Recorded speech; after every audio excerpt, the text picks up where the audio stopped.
नववर्षाच्या स्वागतासाठी मुंबईकरांचा पर्यटनाकडे ओघ, मात्र एक्सप्रेसवेवर महाजाम.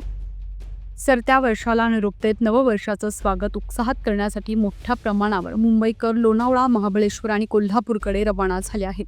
याचा थेट परिणाम मुंबई पुणे यशवंतराव चव्हाण द्रुतगती मार्गावर पाहायला मिळत असून वाहनांची संख्या प्रचंड वाढली आहे.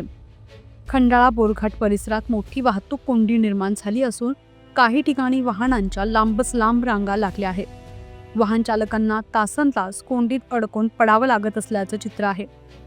नववर्षाच्या सुट्ट्यांमुळे पर्यटन स्थळांकडे जाणाऱ्यांची संख्या वाढल्यानं ही परिस्थिती निर्माण झाली असून वाहतूक पोलीस आणि महामार्ग प्रशासन वाहतूक सुरळीत करण्यासाठी प्रयत्न करत आहेत. मात्र प्रवाशांनी संयम राखावा आणि आवश्यक असल्यास पर्यायी मार्गांचा वापर करावा असं आवाहन प्रशासनाकडून करण्यात आलं आहे.